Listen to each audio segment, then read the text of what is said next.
মরণের কথা যেটা বলতেছিলাম, একজন নবী এখনো জান্নাতের মধ্যে জীবিত অবস্থায় আছেন। এখনো 4 জন ব্যক্তি দুনিয়ার মধ্যে জিন্দা আছেন। তাদের মধ্যে একজনের নাম হলো, যিনি পাহাড়ের দায়িত্ব আছে, হযরত ইলিয়াস আলাইহিস সালাম। এই পাহাড়, বাংলাদেশে যত পাহাড় আছে, বিশ্বের বুকে যত পাহাড় আছে, এই পাহাড়গুলোর দায়িত্ব দিয়েছে একজন নবীর, তার নাম হলো হযরত ইলিয়াস আলাইহিস সালাম। পানির দায়িত্ব আছে একজন, তার নাম হলো হযরত খিজির আলাইহিস সালাম। মারহাবা বলেন। আমার বাবারা, আমার একজন নবী আখির নবীর উম্মত হয়ে আগমন করবেন, নামটা জানা আসেনি বাবা? জোরে চিল্লায় বলেন কোন নবী? হযরত ঈসা ইবনে মরিয়ম, ঈসা আলাইহিস সালাম, উনি আমার নবীর উম্মত হয়ে দুনিয়ার মধ্যে আগমন করবেন। আর একজন নবী যিনি এখনো জান্নাতের মধ্যে, যদিও তার একবার মরণ হয়েছে, আবারও জিন্দা হয়ে এই জান্নাতের মধ্যে আছে, তার নাম হলো হযরত ইদ্রিস আলাইহিস সালাম। আমার যুবক বন্ধুরা, ইদ্রিস আলাইহিস সালাম জীবনে মেহমান ছাড়া খানা খাইতেন না। ওনার দায়িত্ব ছিল কোনদিন মেহমান ছাড়া খাইতো না। একদিন সারা দিন পার হয়ে গেল, মেহমান আসে নাই, উনিও খানা খায় নাই। কারণ রব্বে কারিমের কাছে সবচেয়ে প্রিয় বান্দা যারা হয়, তাদের বাড়িতে বেশি মেহমান আসে। বাবারা আমার, ইদ্রিস আলাইহিস সালাম বিবি ডাক দেখায়, স্বামী রে আপনি খানা খাইলেন না। ও বিবি, আমি কোনো মেহমান পাই নাই, খানা খাবো না। রব্বে কারিম বড় কষ্ট পাইলেন, রব্বে কারিম পাঠায়া দিলেন জিবরিল আমিন, কয় জিবরিল রে তাড়াতাড়ি যা, আমার বন্ধু ইদ্রিস সারাদিন অনাহারে আছে, যাও তারে খাবারের ব্যবস্থা করো। কারণ বন্ধুগণ, আল্লাহর প্রিয় বান্দা যখন হয়ে যায় কোন বান্দা, রব্বে কারিম তার উপরে এত পরিমাণ রহম করে, রব্বে কারিম সব সময়ের জন্য রহমতের ছায়া তার উপরে দান করে। জোরে বলেন না মারহাবা। ইদ্রিস আলাইহিস সালামের কাছে জিবরিল আমিন আসলেন মানুষের সুরত দইরা, সালাম দা, আসসালামু আলাইকুম ও নবী ইদ্রিস। ওয়ালাইকুম আসসালাম। কে গো তুমি? আমি ওই মহল্লা আমার বাড়ি, আমি আপনার কাছে আসছি, আজ কটা দিন না খেয়ে আসি, খাবারের ব্যবস্থা আসেনি। ইদ্রিস আলাইহিস সালাম ডাক দিয়ে কয়, ও ভাই, আমিও তো পথের মধ্যে তাকায় আছি কখন মেহমান আসবে, আমিও বসে আছি মেহমানের আশায়। চলেন আমার বাড়িতে আজকে মেহমান হবেন আপনি। এবার খানা দানা মুসলমান শোনো, কয় খাবার দাবার আসলো। ওরে জিবরিল আমিন কয়, হুজুর বেয়াদবি মাফ করবেন, আমি তো রোজা আছি, একটু রাত দিনটা শেষ হয়ে যাক, তারপরে আসলে খাবো। ফেরেশতারা তো কোনো খায় না, কোনো খানা নাই, কোনো লোভ লালসা নাই। এখন সন্ধ্যা লেগে গেল, আজান পড়ে গেল। আজান পড়লে ইদ্রিস আলাইহিস সালাম খাওয়া শুরু করলো। বিসমিল্লাহ আলা বারাকাতুল্লাহ বলে শুরু করলেন। মুসলমান শোনো, এই বরকতের নিয়তে যখন খাওয়া শুরু করলো, কিন্তু জিবরিল আমিন সামনে বসে আছে মানুষের সুরত দইরা, খানা খায় না, শুধু মুখের কাছে খানা নিয়ে বয়া আইরাম দেখাইতেছে। ওরে মুসলমান শুনে নাও, এর ভিতরে থেকে বিবি ডাক দেখায়, স্বামী আপনি তো কোনোদিন মেহমান ছাড়া খানা খান না, অথচ আজকে যাকে নিয়ে আইলেন তে তো খানা খায় না, আপনি আগে খেয়ে ফেলেছেন, মেহমানকে তো না খায় আপনি খান না। এখন ডাক দে বলে, ভাই আপনি খান না কেন, তাড়াতাড়ি খান। কয় বাইরে মনে কিছু করবেন না, আমি আসলে কোনো মানুষ নয়, কারণ আপনার ক্ষুধার্ত অবস্থা দেখে রব্বে কারিম সহ্য করতে পারে নাই। আপনি ক্ষুধার্ত অবস্থায় আছেন, এই জন্য রব্বে কারিম আমারে পাঠাইছে আপনাকে খাওয়ানোর জন্য, আমি হইলাম ফেরেশতা।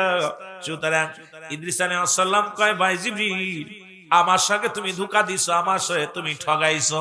শোনো শোনো, এখন তোমার আমার সঙ্গে দোস্ত পাতাইতে হবে, কারণ এখন বন্ধু পাতাইতে হবে, তুমি আমার বন্ধু হিসেবে কবল করো।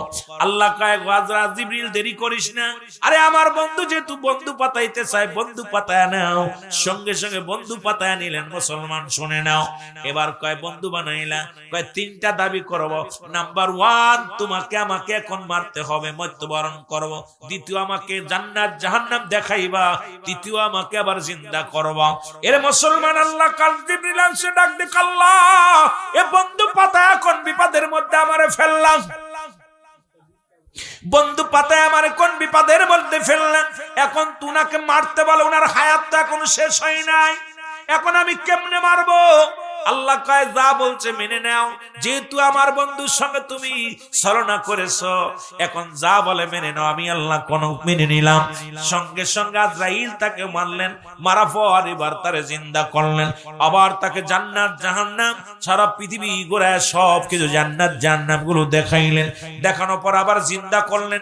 জিন্দা হয়ে গেলে আরে আজরাইল আলাইহিস সালামকে ডাক দে, কয় ও আজরাইল,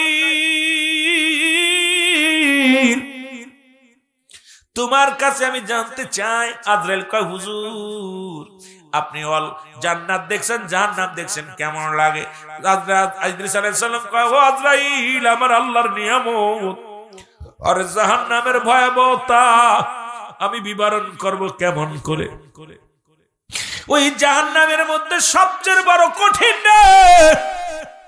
জাহান্নামের গায়ের মধ্যে একটা গাছ আছে, গাছটার নাম জাক্কুম নামে কাঁটাযুক্ত গাছ। জাহান্নামীদের দূরে দূরে গ্রাস করতেছে। আর জাহান্নামের সর্ব আগুন জাহান্নামের মধ্যে সব বিশ্ব। এটা দেখি আমি ইদ্রিস আলাইহিস সালাম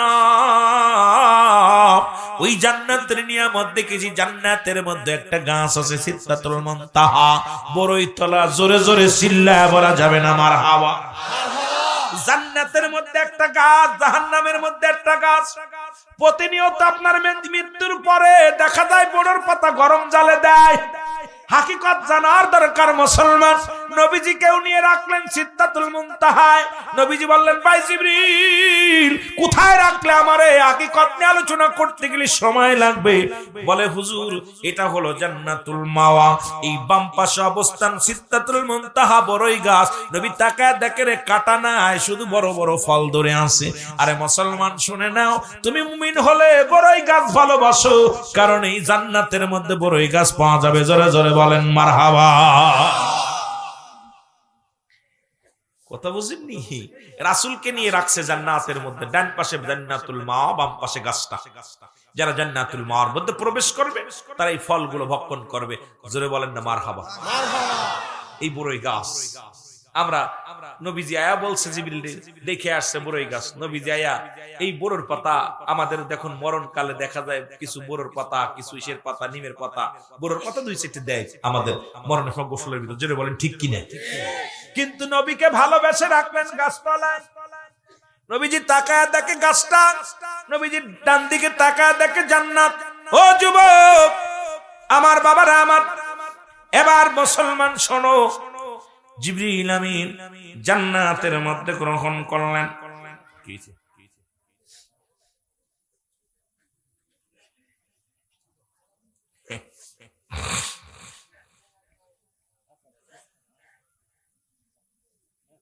আলহামদুলিল্লাহ বলেন না? মহিলার নাম কাটুরিয়ার বিবি জামিলা। মারহাবা বলেন না? আস্তে আস্তে লিখছে মা ফাতিমা জান্নাতের মহিলাদের লিডার। ফাতেমার আগে কোন মহিলা জান্নাতে যাবে, এই মায়ের এই সম্বন্ধে আলোচনা করার জন্য। মারহাবা বলেন না? আস্তে আস্তে যায় আলোচনা। তো কেবল অপায় মাত্রই ওইটা করতাম, কথা বুঝেননি? আলোচনার মধ্যে খালি আলোচনা আসবে। আমার বন্ধুগণ আমার, যদিও মরণের ভিতর আছি, আলোচনা কোনে কোনে চলে গেছে হিসাব করবেন। আমার বন্ধুগণ আমার, গভীর মনোযোগ। এবার ইদ্রিস আলাইহিস সালাম জান্নাতের ভিতরে ঢুকে গেলেন। ঢুকে আর আসে না। জিবরিল কয় হুজুর আপনি আসেন, তাড়াতাড়ি আসেন। কয় জিবরিল রে আগে বলো মানুষের জন্ম হয় কয়বার? কয়েকবার। মরণ হয় কয়বার? একবার। জিন্দা হয় কয়বার? একবার। জান্নাতে দেয় কয়বার? একবার। তাহলে ইদ্রিস আলাইহিস সালাম কয় জিবরিল ভেগে যাও। আরে আমার জন্ম হইছে, মরণ হইছে, জিন্দা হইছি, জান্নাতে গেছি, এখন আমি আর বাইরে হব না। জিবরিল আল্লাহ কোন বিপদে পড়লাম, কোনে ফেলাইলা? বেড়ার লগে আমার এ কি যে বাঙ্গাল উঠতেছে, এখন তো বাইর হয় না, কি করবো? জান্নাত দেখে পাগল হয়ে গেছে। কয় যাইতাম না। আজকে যেমন আর ঢুকছেন অনেকেই ঢুকতে বাইরে না, আর কেউ আছে খালি আসবে আর যাবে, কারণ জান্নাতের পিপাসী তো নিশা লাগবে। ইদ্রিস আলাইহিস সালাম কয় আজরাইল তুমি যাও, তোমার চিন্তা তুমি করো, আমার নামই আছে। জিবরিল আমিন কাল্লা ডাক দে বলে জিবরিল দিতু জান্নাতের মধ্যে যাইয়া আসতে চায় না, তারা ডিস্টার্ব করো না, ওই জায়গা থাক, ওর ভিতর থেকে আর বাইর করো না। আমার আল্লাহ রাব্বুল আলামিনের প্রেমিক, আমি আল্লাহর প্রেমিক, আমার গোলাম ইদ্রিস আলাইহিস সালাম জান্নাতে বড় হ্যাপি, সুতরাং জান্নাতের মধ্যে থাকতে দাও। এই দৃশ্য দেখতে পাইলেন মাস্টার ইবলিস, সুযোগ একটা পাইছি রে। যারা এই যে কাতি পূজা করে আমার বাবারা শুনে নাও, আবার অন্যদেরকে নারায় বলবো হুজুর আমাদের বিরোধিতা করে। ইদ্রিস আলাইহিস সালাম জান্নাতে গেলেন, এই দৃশ্য আর বাইর হলেন না। জিবরিলের কান্না শুনতে পাইলেন মাস্টার ইবলিস, উনি কি করলেন? দৌড়ায়া গেলেন, একটা মূর্তি বানাইলেন। ইদ্রিস আলাইহিস সালামের সুরত বানায়া সুন্দর একটা মূর্তি বানায় ঘাড়ে করে নিয়ে যায়, যা ডাক দেখায়, ওই ইদ্রিসের ছেলেরা শোনো, তোমার আব্বা জান্নাতে চলে গেছে, রাইতো না, এখন আমার কাছে পাঠায়া দিছে এই মূর্তি বানায়া তোমার বাপের সুরত। তোমার বাপেরে যদি পূজা করো, তোমার বাপেরে যদি সেজদা করো, তাহলে তোমার আব্বা খুশি হবে। এখন তোমরা যদি না করো, তাহলে তোমার আব্বা বড় কষ্ট পাবে। আমার কাছে পাঠিয়ে দিছে মূর্তি বানায়া। এই মূর্তিখানা নিয়ে মাস্টার ইবলিস শুধু ইদ্রিস আলাইহিস সালামের সন্তানের কাছে দেন নাই, তৎকালীন জামানার মধ্যে যত মানুষ ছিল সবার বাড়ি বাড়ি এক একটা মূর্তি বানায়া দিতে লাগলো। সবাই ইদ্রিস মনে করে সবাই সিজদার মধ্যে লুটে গেল। সবাই মুসলমান শোনো, আজকে আমার দেশে কাতি পূজা শুরু করে ঘাড়ে করে মূর্তি লয়া যায়। ও মুসলমান শোনো, সব কিছু নতুন আবিষ্কার যদি বলি, আবার সকাল বেলা আমার সঙ্গে আবার দ্বন্দ্ব হয়ে যাবে, মুসলমান মামলা হবে, হামলা হবে। তবে কথাগুলো সত্য করে ক্লিয়ার করে নিয়ে যাও, সত্য জেনে যাও, ক্লিয়ার করে নিয়ে যাও। ইদ্রিস আলাইহিস সালামের ছেলেরা ঈমান নষ্ট করে নাই, কিন্তু কিছু কিছু ওই পথভ্রষ্ট মানুষ আছে, তারা ইদ্রিসকে মনে করে সিজদায় লুটে পড়েন, সঙ্গে সঙ্গে তারা কাফেরদের অন্তর্ভুক্ত হয়ে গেছে। জোরে বলেন ঠিক কিনা? আল্লাহ বলেন আল্লাহু আহাদ আল্লাহুস সামাদ লাম ইয়ালিদ ওয়া লাম ইউলাদ ওয়া লাম ইয়াকুন লাহু কুফুয়ান আহাদ। আল্লাহ বলে ডাক দেখাবি,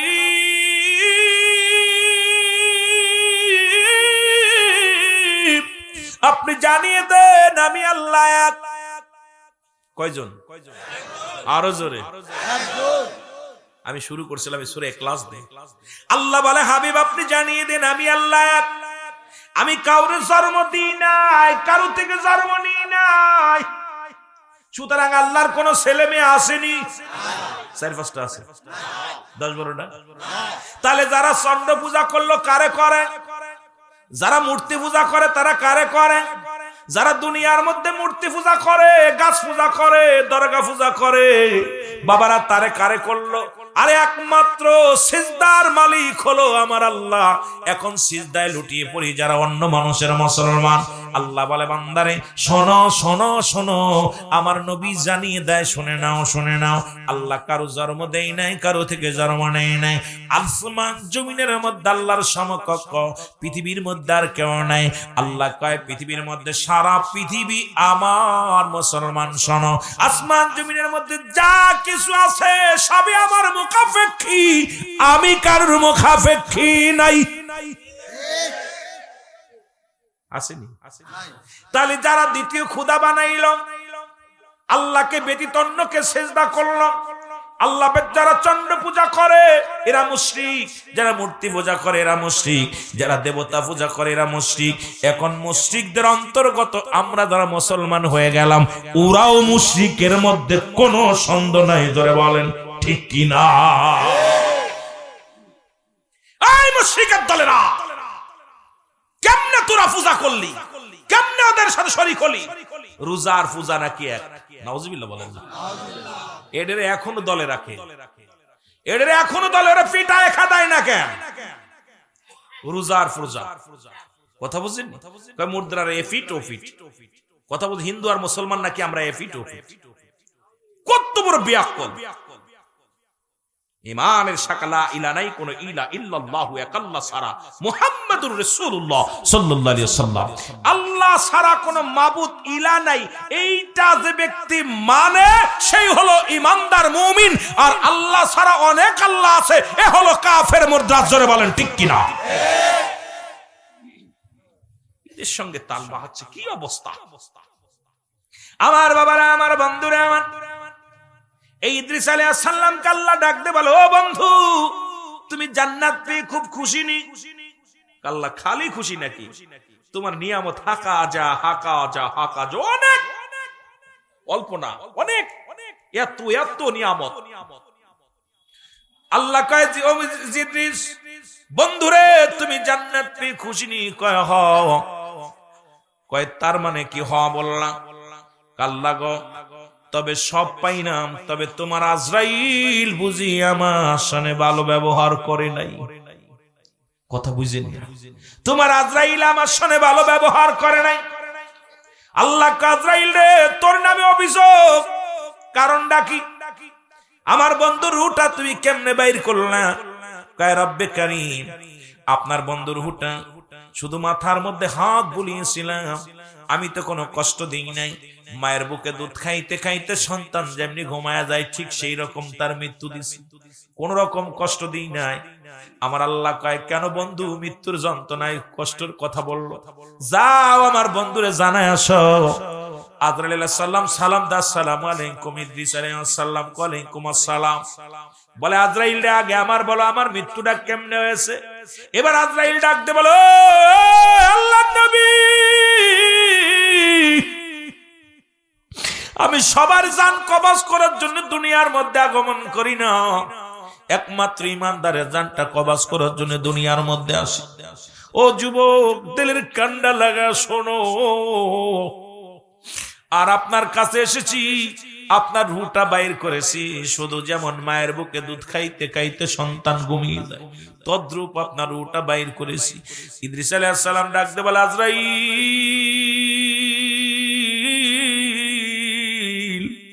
এই মৃত্যু যদি এত কঠিন হয় রে, আমি ইদ্রিসের গায়ের যন্ত্রণা যায় নাই, আমার মন বলছে আমার দেহ থেকে তুই আমার দেহ থেকে চামড়াটা খুলে নে সরে ভাই আজরাইল।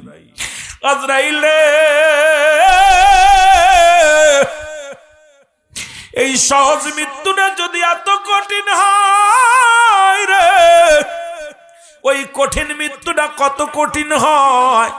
ও যুবক বন্ধুরা, এর মধ্যে আর বুঝতে আপনাদের বাকি নেই, কারণ এত সহজ মৃত্যু যদি এত কঠিন হয়, যে লোকটা অ্যাক্সিডেন্ট করে মারা যায়, যে লোকটা আগুনে পুড়ে মারা যায়, যে লোকটা পানিতে ডুবে মারা যায়, যে লোকটা দুনিয়ার মধ্যে প্যারালাইসিস স্ট্রোক করে মরে, যে মানুষটার মৃত্যুর সময় চোখ দুটি বড় বড় হয়ে যায়, যে মানুষটা প্রস্রাব পায়খানা করে দেয়, যে মানুষটার জিহ্বা বাইর হয়ে যায়, তাদের মৃত্যুটা কত কঠিন হয় একটু বোঝার দরকার, জানার দরকার। জোরে বলেন ঠিক কিনা?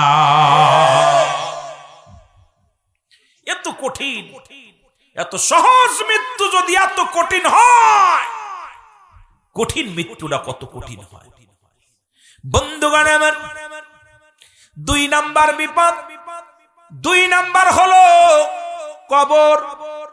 কবর বলতে বোঝায় মানুষের মৃত্যুর পর থেকে শুরু করে কিয়ামত পর্যন্ত জগৎটাকে বলা হয় কবরের জগৎ। আজকে কত ভাই আছেন কবরে, আব্বা মা শুয়ে আছে, ওই কবরের উপর দিয়ে গরু ছাগলে পায়খানা করে, কুত্তা শেলে পায়খানা করে, ঘাস খায়। কবর থেকে খেদানোর মতো ক্ষমতা আল্লাহ তাদের দেয় নাই। কিন্তু মানুষ যখন মারা যায়, 6টা হক সন্তান, তার বাবা মার প্রতি 6টা হক থাকে। এই হক গুলো যদি আদায় না করে, কিয়ামত পর্যন্ত আমার আল্লাহ তোমারে মুসলমান শোনো, তুমি ওই বাবা মারা বাধ্য সন্তান হওয়া সম্ভব হবে না।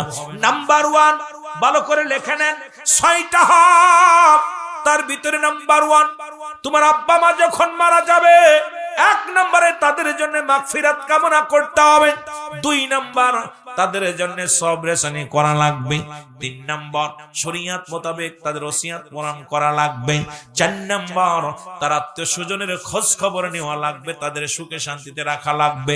মুসলমান শোনো 5 নাম্বার, মুসলমান শোনো 5 নাম্বার, ওই আত্মীয় স্বজন যদি গরিব হয়, তাদের সাহায্য সহযোগিতা করা লাগবে। 6 নাম্বার হলো পিতা মাতার, আব্বা মার, পৃথিবীর মধ্যে আব্বা মার কবরটা বেশি বেশি করে জিয়ারত করা লাগবে। আমার নবী বলছে এই 6টা হক যদি তুমি আমি আদায় না করি, আপনার আব্বা মা সারা জীবন বাপ মার কাছে দায়ী থাকবেন। এই জন্য আজকে যাদের আব্বা নাই, যাদের মা নাই, বেশি যদিও না পারি তাদের আত্মীয় স্বজন যারা আছে খোঁজ খবর নিবেন, তাদের আত্মীয় স্বজনের সঙ্গে ভালো ব্যবহার করবেন। মায়ের আত্মীয়, বাবার আত্মীয়। আমার দেশে এখন দেখা যায় বাবা মারা গেলে বাবার ভাই বাতি যারা থাকে তাদের আর চিনি না। চাচা কত কষ্ট থাকে, বাতি যারা কত কষ্ট থাকে, এগুলো আমরা খবর নিই না। মা মারা গেলে মার ভাইরা যারা আছে তাদেরও খোঁজ খবর নিই না, বোনেদের খবর নিই না। এই হক যদি আদায় না করে মুসলমান, তুমি পরিপূর্ণ মুমিন হইয়া বান্দার হকটা নষ্ট করে গেলা। কারণ এই বান্দার হক নষ্ট করার কারণে রব্বে কারীমের দরবারে জবাব দেওয়া লাগবে। এই জন্য আমি আপনাদেরকে বারবার বলবো, মায়ের আত্মীয় যারা আছে তাদের সঙ্গে যোগাযোগ করবেন। যদিও কিছু না পারেন খোঁজ খবর নিবেন। বাবার আত্মীয় স্বজন যারা আছে তাদের সঙ্গে যোগাযোগ করবেন। প্রতিনিয়ত যদি নাও পারেন সপ্তাহে একদিন বাপ মার কবরটা জিয়ারত করবেন। রাসূল প্রথম জীবনে বলছে তোমরা বেশি বেশি, প্রথম জীবনে নবী বারণ করেছে তোমরা কবর জিয়ারত করো না, মাজার জিয়ারত করো না। কারণ মানুষ ওই মাজার পূজারী হয়ে যাবে। শেষ জীবনে নবীজি তাগিদ দিছে তোমরা বেশি বেশি করে কবর জিয়ারত করো, মাজার জিয়ারত করো। জোরে জোরে চিল্লায় বলা যাবে না মারহাবা। বলতেছিলাম যে কথাগুলো দিলের কান্ডা লাগা শুনবেন গো। মানুষের মৃত্যু হয় 2টা টাইমে, একটা হলো রাতের বেলা, একটা হলো দিনের বেলা।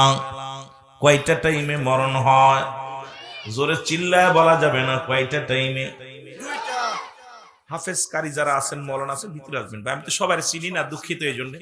অনেক আলেম, মসজিদের ইমাম উপরে আসবেন। হাফেজ সাহেবরা যারা ইমাম সাহেবরা আছেন উপরে এসে বসবেন, মহব্বত করে বসবেন। অনেকেই অনেক আলেম আছেন। আমি তাগেই বলছি বাবা, আমি ক্ষুদ্র মানুষ, গোলাম। আপনাদের এলেমের সঙ্গে আমার এলেম নাই, আমার কিচ্ছু নাই। ভিতরে যদিও শরীয়তের ডিগ্রি যেগুলো দরকার সবগুলো নিছি, আর সবগুলো আপনার দোয়ার বরকতে ফার্স্ট ক্লাস ছাড়া সেকেন্ড ক্লাস নাই। সবচেয়ে বড় দোয়া আপনাদের দোয়া। এই ভাইয়েরা যদি দোয়া না করে আমার দ্বারাই কোনো কিছু সম্ভব না। এই জন্য দোয়া করবেন আর পাশে বসবেন, বেশি মহব্বত করে বসবেন। কারণ আপনারা দূরে থাকলে অমুসলিমদের মতো যখন কোন মুসলমান রাস্তাতে প্রবেশ করবে এমন ভাবে চলতে হবে যেন অমুসলিমেরা বাধ্য হয় আমাদেরকে হাত ছেড়ে দিতে। কিন্তু আমরা এখন গলায় হাত দিয়ে চলি। কথা বুঝেননি? ওয়াস্তে করা যাইতো না, এগুলো করলে তো বিপদ। কথা বুঝেননি? এগুলো করলেই বিপদ। আমার মুসলমান বাবারা আমার, 2টা টাইমে মরণ হয়। একটা হলো রাতের বেলা, একটা হলো দিনের বেলা। ও মুসলমান শোনো, দিন শুরু করেছে আমার আল্লাহ নামাজ দিয়া, রাত শুরু করেছে আমার আল্লাহ নামাজ দিয়া। আমার আজকের প্রধান অতিথি যদিও সাধারণ মানুষ হইল, একজন ব্যবসায়ী মানুষ, নামাজের কথা গুরুত্ব দিয়া বলছেন মুসলমান। রাসূল বললেন কোন ব্যক্তি যদি 5 ওয়াক্ত নামাজ সময় মতো আদায় করতে পারে, আল্লাহ নবী ওয়াদা করেছে তারে হাত ধরে জান্নাতে নিয়ে যাবে। জোরে বলেন মারহাবা। এখন নবীরে ভালোবাসেন কে কে? একটু হাত তোলেন, মারহাবা বলেন না। অনেকে হাত উঠে নাই ভালো মতো, জোরে। এর রাসূলকে যদি ভালোবাসো, নবীর উম্মত বলে দাবি করলে নামাজ ছাড়তে পারবা না। নবীর উম্মত বলে দাবি করলে দাড়ির মধ্যে খুর দিতে পারবা না। নবীর উম্মত বলে দাবি করলে জিনা করতে পারবা না। নবীর উম্মত বলে দাবি করলে সুদ ঘুষ খাইতে পারবা না। নবীর উম্মত বলে দাবি করলে বেপরদায় চলতে পারবা না। নবীর উম্মত বলে দাবি করলে দুনিয়ার মধ্যে অন্যায় করতে পারবা না। ওরে নবীজির আদর্শ যদি তোমার ভিতরে না থাকে, নবীর উম্মত বলে তুমি গণ্য হবে না। জোরে বলেন ঠিক কিনা? আমার আল্লাহ রব্বুল আলামিন ভালোবাসলেন নামাজের প্রতিকার, নবী ভালোবাসেন নামাজ। নবীজি রাসূল পাক সাল্লাল্লাহু আলাইহি ওয়াসাল্লামের কাছে 4টা জিনিস প্রিয় ছিল, তার ভিতরে 1 নাম্বার হলো নামাজ। কারণ আল্লাহ দিন শুরু করেছে এই জন্য নামাজ দিয়া, রাত শুরু করেছে নামাজ দিয়া। রহমতের নবী রাহমাতাল লিল আলামিনের কাছে এই জন্য 1 নাম্বার প্রিয় হলো নামাজ। ও যুবকেরা শুনে নাও, ফজর সূরা দিনের শুরু হলো ফজর। বান্দারে 2 রাকাত সুন্নাত নামাজ তুমি আদায় করলা। তুমি নবীরে ভালোবাসো, নবীর হুকুম তুমি পালন পালন করলাম, তুমি সঙ্গে সঙ্গে নবীর প্রেমিক হয়ে গেলা। এইবার আল্লাহর হুকুম, যেহেতু তুমি আল্লাহর বান্দা, নবীর উম্মত হইয়া দুনিয়ার মধ্যে দাবি যদি করতে হয়, যারা ফজরের সালাত কাজা দিলা, তুমি কেমনে নবীর উম্মত বলে দাবি করবা? ফজরের সালাত তুমি আদায় করলে না, আবার আল্লাহর গোলাম বলে তুমি কেমনে দাবি করবা? এবার 2 রাকাত ফরজ নামাজ তুমি আদায় করলা, সঙ্গে সঙ্গে তুমি হয়ে গেলে আমার আল্লাহর গোলাম। এখন দিনের মধ্যে যদি তোমার মরণ হয়, তোমার মরণটা হবে আমার আল্লাহর গোলাম নবীর প্রেমিক। দল ক্ষমতায় গেলে দল করলেই বাঁচা যায়, ঠিক কিনা? কথা কয় না? দল যখন আমলিগ যখন ক্ষমতায় ছিল, আমলিগের কত নেতা অন্যায় করা পরও তারা কি পেয়েছে? মুসলমান রক্ষা পেয়েছে। আবার যে দল ক্ষমতা আসবে, দল করার কারণে নেতা কর্মীরা তারে আগলে রাখে, বগলে আগলে রাখে। তদ্রূপ নবীজির ভালোবাসা, আল্লাহর গোলামি করলে আমার রব্বে কারিম গোলাম বলে ডাক দিবে, নবী উম্মত বলে ডাক দিবে। হাসরের ময়দানে উম্মতের ভয় নাই, ভয় নাই। সেই নবীজির পথে, আল্লাহর পথে চলার দরকার আছে কিনা? আমি আগে একটু বুঝাইনি, তারপর বোঝা যায়। কত বুঝি, কষ্ট হচ্ছে? ও মুসলমান, দিন শেষ করেছে, দিনের মধ্যে মরণ হয় নাই গো। কয়টা টাইম মরণ হয়? জোরে বলেন, কয়টা হয়? রাত হয়, রাত না হয় দিন, না মিছা কথা? মিছা কথা। এবার মুসলমান দিন শেষ করলা, কত অক্সিজেন গ্রহণ করলা, কত বালির মধ্যে হাঁটলা, কত না আলো বাতাস তুমি গ্রহণ করলা। এগুলো দান কার? আরো জোরে বলেন, কার? পানি খাইলা, খাদ্য খাবার খাইলা, জমিনের মধ্যে বিচরণ করলা, সবকিছু আমার রব্বে কারিমের দান। ও বান্দা শুনে নাও, এবার তুমি কি করো? মাগরিবের রাত শুরু করেছো, রাতের শুরু হলো বান্দা মাগরিব। এই জন্য শুরুতেই, রাতের শুরু থেকেই হলো মুসলমান আল্লাহর হুকুম। এবার 3 রাকাত ফরজ নামাজ তুমি আদায় করলা, সঙ্গে সঙ্গে তুমি হয়ে গেলে আমার আল্লাহর গোলাম। এবার বান্দা 2 রাকাত সুন্নাত নামাজ তুমি আদায় করলা, সঙ্গে সঙ্গে হয়ে গেলা তুমি আল্লাহ নবীর প্রেমিক। এখন নবীর প্রেমিক আল্লাহর গোলাম যদি মরণ হয়ে যায় গো, এই দুনিয়ার মধ্যে কোনো ভয় নাই, কোনো ভয় নাই রে। কবরে ভয় নাই, মিজানে ভয় নাই, ফুলসিরাতে ভয় নাই। এই মুমিনদের জন্য আল্লাহ রেখে দিলেন দাতুলিল মুমিনিন।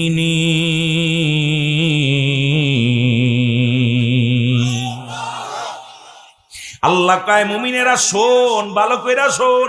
ও মুমিন, আল্লাহর গোলামেরা শোনো গো, এই গোলামদের জন্য আমি আল্লাহ রেখে দিলাম 8টা জান্নাত। কয়টা জান্নাত? কিডা কিডা যাবেন একটু হাত তোলেন দেখি, মারহাবা বলেন না। বালা জায়গা সবাই যেতে চাই, জোরে কোন ঠিক কি? এখন গুয়ে মাছির মতো হইলে কি চলবো? গুয়ে মাছি দেখবেন মিষ্টির পরও বসে, পায়খানার পরও বসে। পদ্ম মাছি জীবনে, মৌমাছি কোনদিন ময়লার পরে পড়তে দেখছেন? এই আপনারা সত্যি করে বলেন, আছে? এখন গুয়ে মাছির মতো হয়ে গেছি আমরা। আল্লাহ কুমিনান নাস, মানুষের মধ্যে মাকুল, তারা বলবে আমান্না, তার ঈমান আনছে বিল্লাহি, আল্লাহর প্রতি, অবিল মিলাখিরাতের প্রতি বিশ্বাস স্থাপন করছে। ওমা হুম বিমুমিনিন।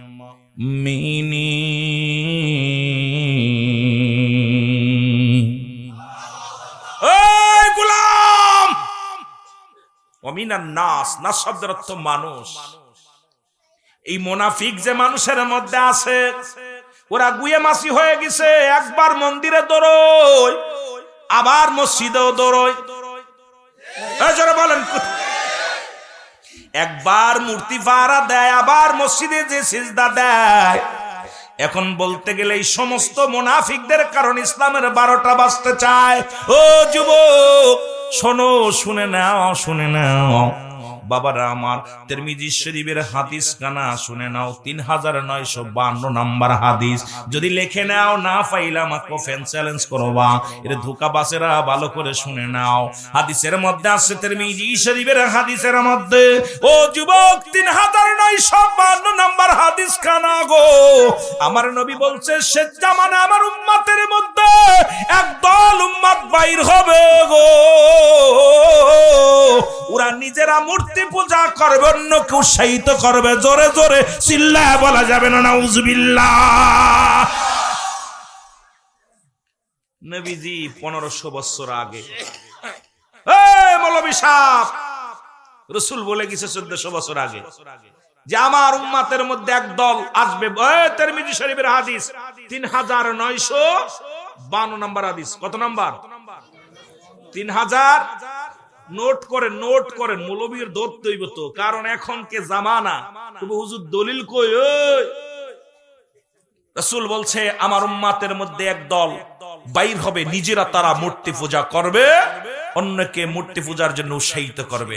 এখন আমার দেশে আমার মুনাফিক মুসলমান, যে বললাম আমিনান নাস, মানুষের মধ্যে মায়াকুলু, তারা বলবে আমান্না, তার ঈমান আনছে বিল্লাহি, আল্লাহর প্রতি। এই মুনাফিক, এই মুনাফিকরা এমন শুরু করেছে বর্তমান, এই মুনাফিকদের অবস্থান, তারা মন্দিরেও দৌড়য়, মসজিদেও দৌড়য়। আরে আজকে দেখলাম বর্তমান জামানে, আপনারা কষ্ট পাবেন আমার কথা শুনলে, হয়তো অনেকের বুকের ভিতর লাগবে, ইমানের দাম বেশি না ভোটের দাম বেশি? জীবন দিয়ে দেবেন, ইমান দিবেন না। জোরে বলেন ঠিক কিনা?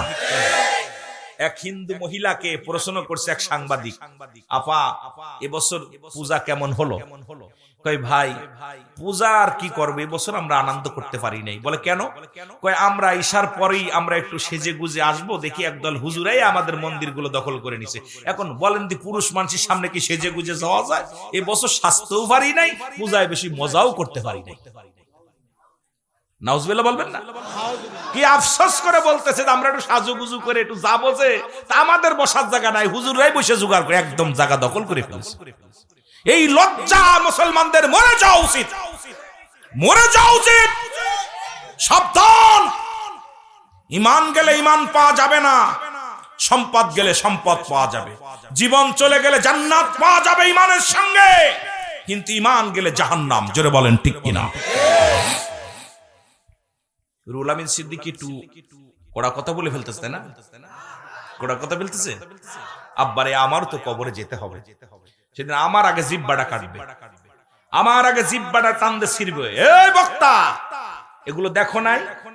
কি বলবো, জবাব দিতে পারবো না। আরে মানুষ শুধু বেহুশ দুনিয়ার পিছে, কি জবাব দিবি রে তুই আল্লাহর কাছে? বলো কি জবাব দিবি রে তুই আল্লাহর কাছে? বলো। আরে মানুষ শুধু বেহুশ, হায় রে মানুষ দুনিয়ার পিছে, কি জবাব দিবি রে ভাই আল্লাহর? বাল হুয়া খিলাফ, দুনিয়ার পিছেতে পাগল। এই উলামা একরাম, ছাত্ররা ভিতরে ভিতরে বয়, দেখেন বসা হারাম, ভিতরে আয়, ভিতরে জানার থাকলে পড়াশোনা থাকলে চলে আয়, সমস্যা নাই, চলে আয়ো। প্রবলেম হইলে কিতাব নিয়ে আইবা, ভয় নাই, কিন্তু দূরে থেকে মাহফিল নষ্ট কর। তোমরা আসো, ভিতরে আসো, আগামী দিনে তোমরা বক্তা হবা, বড় বক্তা হবা, তোমরা দূরে থাকলে হইব, ভিতরে আয় বড়। বাল্লুয়া খিলাফ, এই কথাগুলো খেয়াল করবেন। নবীজি বলছে শেষ জামানার অবস্থা, নবীজি বলে গেছেন 1400 বছর আগে। নবীজি বলছে যে আমার উম্মতের এমন অবস্থা হবে, শেষ জামানার মানুষের চরিত্র হবে কুকুরের চরিত্র। কিসের চরিত্র? কুকুর যেমন মরি পাইলে খুশি হয়, শেষ জামানার মানুষগুলো সম্পদ পাইলে খুশি হবে। ঠিক কি না? সে যেভাবে আসুক, হারাম আসলে খুব আরাম, সুদ খাইলেও আরাম লাগে, ঘুষ খাইলেও আরাম লাগে, দুনিয়ার মধ্যে মুনাফা অর্জন করতে খুব মজা লাগে। রাসূল বলে কিছু শেষ জামানার মানুষের মধ্যে চরিত্র হলো মরি পাইলে কুকুর খুশি, আর সম্পদ পাইলে শেষ জামানার মানুষ খুশি। এখন আমার 10,000 টাকা বেশি দিলে আমি আর এক মাহফিলে চলে যেতে পারে, ফোন বন্ধুর কোনো ভাইজান আজকে আমার শরীরটা ভালো না, আমি আসতে হবে, খবর নিয়ে দেন, আর এক মাহফিলি ফাটিয়ে দিচ্ছে আজ করে। জোরে বলেন ঠিক কি না? ইমাম সাহেবরা যদি 5,000 টাকা বেতন আর এক মসজিদ দেয়, উনি কবে হুজুর ভাইজান আমার তো পোষাচ্ছে না, আমার ছেড়ে দেন আপনারা। ঠিক কি না? কারণ আমি আর আমার ভাই দোষ নিলাম, আপনাদের দরকার নেই। কি করেন না আবার আপনার দিলে আবার কষ্ট হইতেন না, কারণ অবস্থা খুব খারাপ। আজকে সমাজ এক কাপ চার কাছে বিক্রি হয়ে যাচ্ছি, ঈমান বিক্রি করতেছি। একটা সিগারের কাছে আমরা ঈমান বিক্রি করে ফেলতেছি। আহা, বড় কষ্ট। আর ওয়াজ তো নাই বাংলাদেশে, এখন ওয়াজ নাই। ওয়াজের ময়দান হয়েছে বিনোদন, ওয়াজের ময়দান হয়েছে গালাগালি। একটা আয়াত পড়ে আসে এমন ভাবে গালাগালি, এমন ভাবে শুরু করছি আমরা, এটা ওয়াজের ময়দান না, সম্পূর্ণ একটা ফাজলামির ময়দান বানায় ফেলেছে। যারা বলেন ঠিক কিনা? আগের যুগের বক্তাগুলো ওয়াজ করছে, মানুষ বেনামাজি নামাজি হয়েছে, সুদখোর ঘুষখোর ইমানদার হয়েছে, নাফরমানি সন্তান বাবা মার বাধ্য হয়েছে, বেপর্দা নারী পর্দাশীলতা হয়েছে, হালালখোর বান্দা হারামখোর হালালখোর হয়েছে। আর এখন ওয়াজের ময়দানে কিছু বুঝে না, খালি ওয়াজে খালি বক্তা খোঁজে টাকা, শ্রোতা খোঁজে সুর, আর কমিটি খোঁজে ভাইরাল। ঠিক না? ঠিক না? বক্তা টাকা ডিমান্ড বেড়ে যায় রাতারাতি। কথা বুঝেননি? আমার আইতে চট্টগ্রাম থেকে আইতে আপনাদের 20,000 খরচ, চিন্তা করছি 20,000 টাকা আর হলো 20-30,000 টাকা খরচ, 1 লাখ চাইতে। কথা বুঝেন নাই? আর আপনার খুশি রুল আমিন আনতেই হবে, জানেই থাক 1 লাখ দিব আইন। আর শ্রোতা খুঁজতেছে সুর, যে কত সুর কোন বক্তার আছে। আজকে ইমানের আশায় আমরা মাহফিলে আসি না, অবস্থা খারাপ। এই জন্য আল্লাহ বলে ও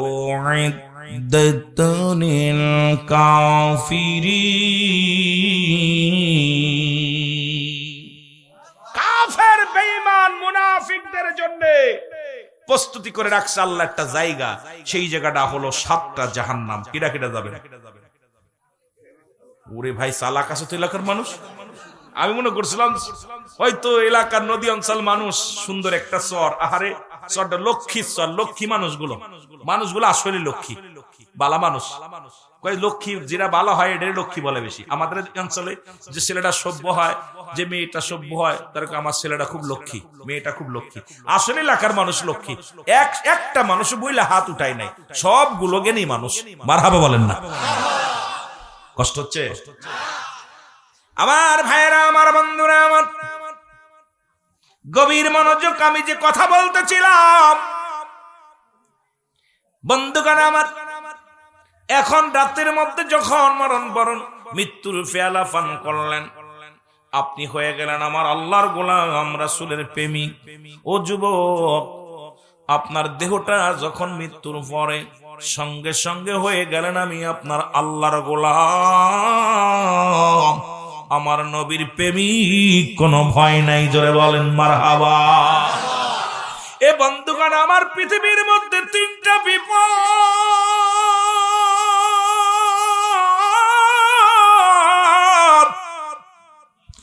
নাম্বার 1 হলো মানুষের মরণ, 2 নাম্বার বিপদ হলো কবর, 3 নাম্বার বিপদ হলো কিয়ামতের ময়দান। একটার পর একটা বিপদ গো। ও যুবক বন্ধুরা, দিলের কান্ডা লাগায় শুনে, 1 নম্বর বিপদ হলো মানুষের মরণ। এই মরণের পেয়ালা পান করতে হবে, এর মধ্যে কোনো সন্দেহ নাই।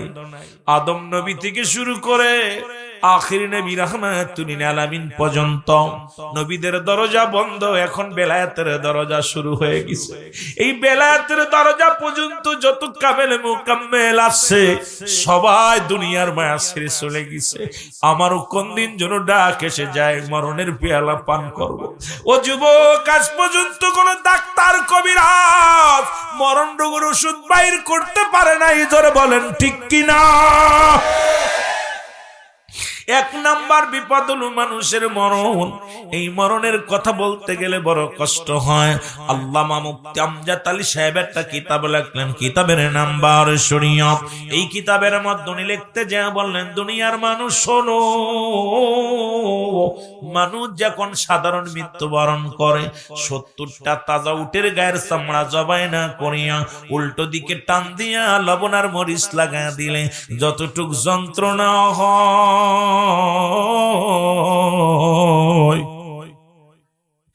এর চাইতে 70 গুণ যন্ত্রণা হলো একটা সাধারণ মৃত্যু।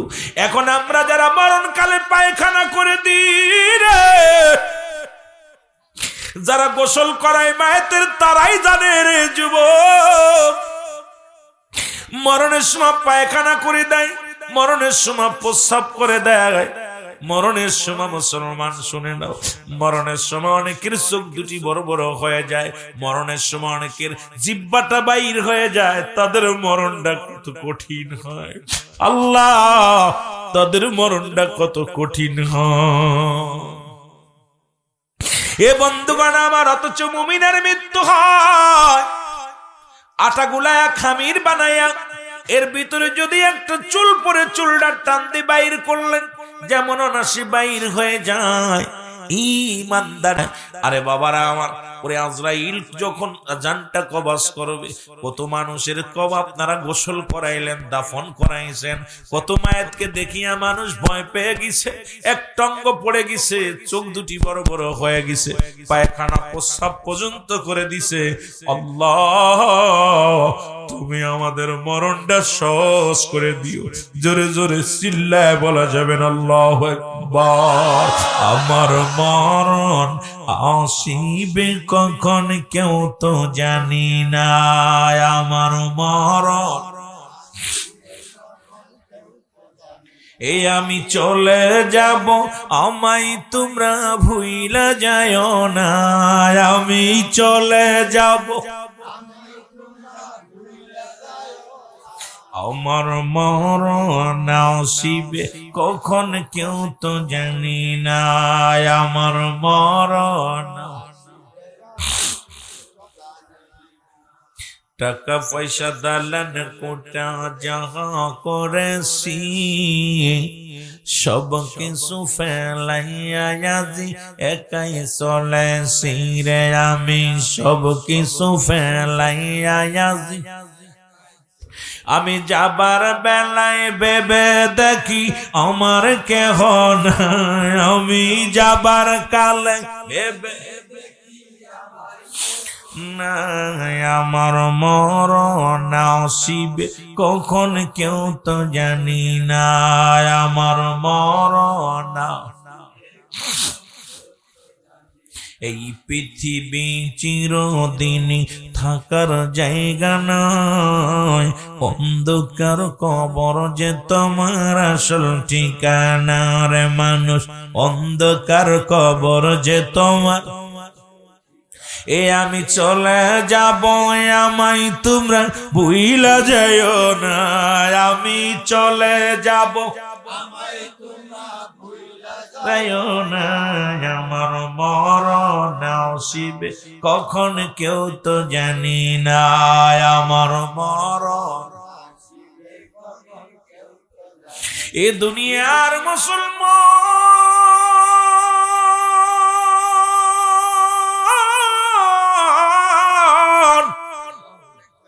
কেন এত ভাব দেখাও, কেন এত দাম, কেন এত অহংকার রে বাবা? পৃথিবীর প্রথম কাপড় পরিধান করে অন্যের হাতে, আবার শেষ বিদায়ের কাপড় পরিধান করবা অন্যের হাতে। প্রথম লজ্জা স্থান ঢেকেছে তোমার অন্যের হাতের সহযোগিতায়, নিজের কাপড় নিজে পড়তে পারো নাই, হয় বোনের হাতে, না হয় মার হাতে, নাই বাবির হাতে, দাদির হাতে। আবার জীবনের শেষ বিদায়ের শেষ কাপড়টা লাগাইবে অন্য মানুষের তোমার। এরে মুসলমান, একবার যদি কোনো মানুষ এই চিন্তা করে যে জীবনের প্রথম কাপড় পরেছি আমি অন্যের হাতে গো, আবার শেষ বিদায়ের কাপড় আমার পড়তে হবে অন্যের হাতে, এই মানুষটা কোনোদিন পরের বিরুদ্ধে মামলা দিতে পারে না, এই মানুষটা কোনোদিন কোনো ভাইকে কষ্ট দিতে পারে না, এই মানুষটা কোনোদিন কোনো ভাইয়ের সম্পদ নষ্ট করতে পারে না, এই মানুষটা পৃথিবীর মধ্যে ভাই বোনের সম্পদ নষ্ট করতে পারে না, কারণ এই মানুষটা ভুলে যায় যখন বড় হয় এই দুনিয়ায় সবই বুঝি একা একা একা হয়েছে। এই মানুষটার ভুলের ভুলের কারণে সে পাপী হইয়া জাহান্নামে যায়। ও যুবক, এই চিন্তা যদি আপনাদের মাথার ভিতরে থাকে রে, এখন যদি বিদায় নিয়ে যাও, কে তোমারে গোসল করবে, কে তোমারে দাফন করাইবে, কে তোমারে কাপড়ের মধ্যে মুড়াইবে? এই যুবক,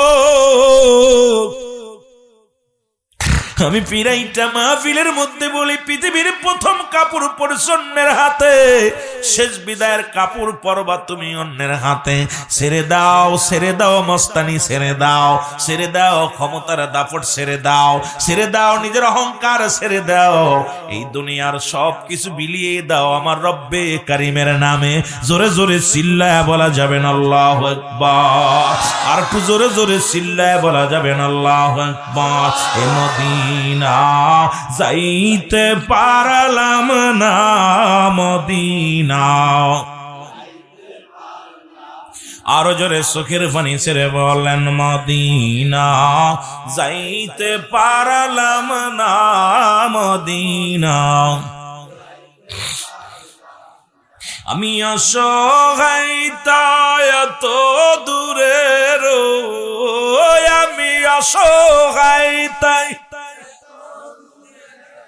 দূর থেকে সালাম জানাই, বলো দূর থেকে সালাম জানাই। মদিনা যাইতে পারলাম না, মদিনা। আমরা মদিনা যাইতে পারলাম না, মদিনা। মদিনার নাম কত মধু,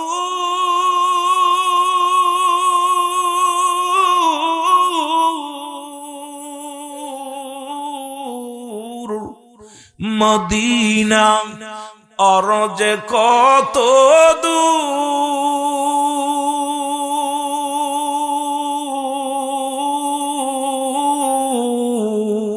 ওই মদিনার পথের ধুলি, ওই মদিনার মাখতে পারলাম না, মদিনা। মারহাবা মুখস্থ করেন না, মদিনা দেখতে পারলাম না, মদিনা। আমি অসহায় তাই এত দূরের, আমি অসহায় তাই শুধুই সালাম জানাই, বলো শুধুই সালাম জানাই। মদিনা মদিনা দেখতে পারলাম না, মদিনা। মদিনার নাম কত সুন্দর,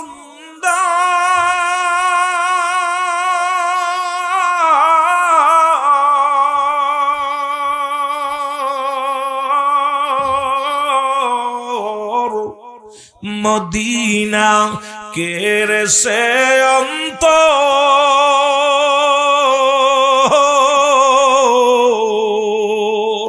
ওই মদিনার পথের ধুলি, ওই মদিনার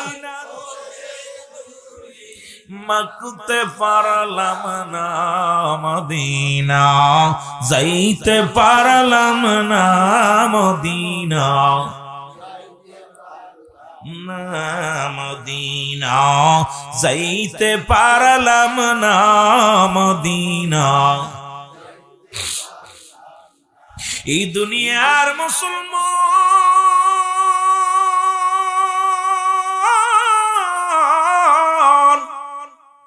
যে কথাগুলো বলতেছিলাম, ও যুবক, আমার যুবক বন্ধুরা শুনে নাও, এত কঠিন মৃত্যু যদি সাধারণ মৃত্যু হয়, ওরে আজরাইল এত বড় দানব, তামাম পৃথিবীর পানি যদি তার মাথায় ঢেলে দেওয়া হয়, ও যুবক বন্ধুরা, আসমানে থাকে মাথা, জমিনে থাকে পা।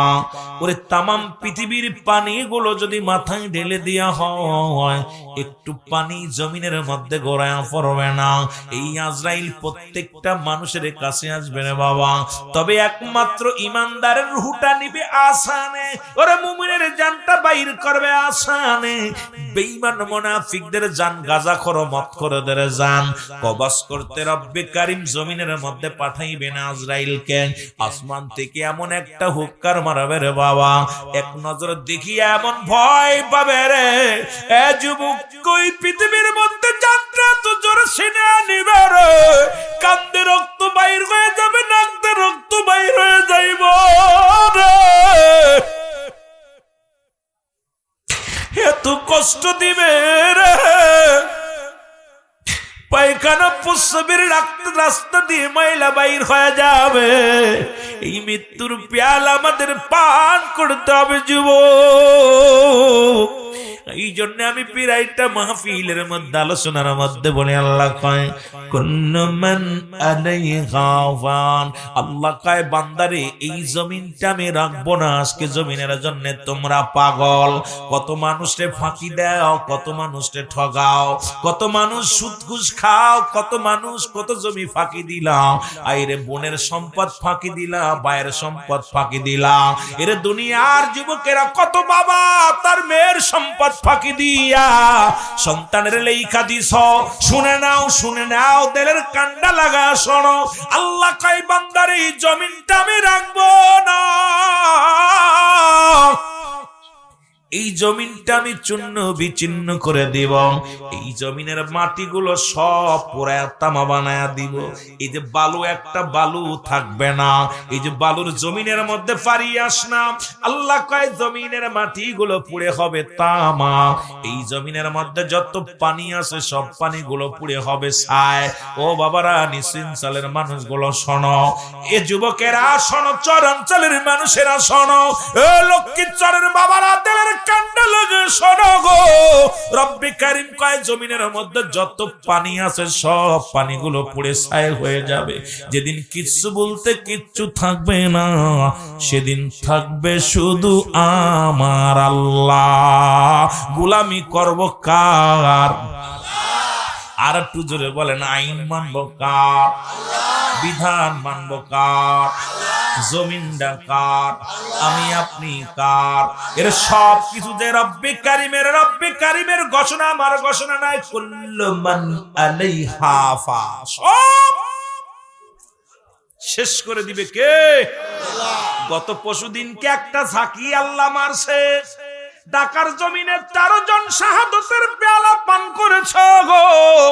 শত শত মানুষগুলো অসুস্থ হয়ে গেছে। ওরে শিরায় 1000-এর উপরে মুসলমান, শুনে নাও, 1300-1400 মানুষ তারা মুসলমান এই পৃথিবীর মধ্যে আহত হয়েছে। ঢাকার শহরেই 13 জন নিহত হয়েছে। বড় বিল্ডিং গুলো 10 তলা 12 তলা বিল্ডিং গুলো নাসায় ফেলছে আমার আল্লাহ। এই একটা বিল্ডিং এর সঙ্গে আর একটা বিল্ডিং বাড়ি খাইয়া কয়েকটা জমিনের মধ্যে, ঢাকার জমিনের মধ্যে কয়েকটা রাস্তা, এই জমিনের মধ্যে মরুভূমি বানায়া দিছে।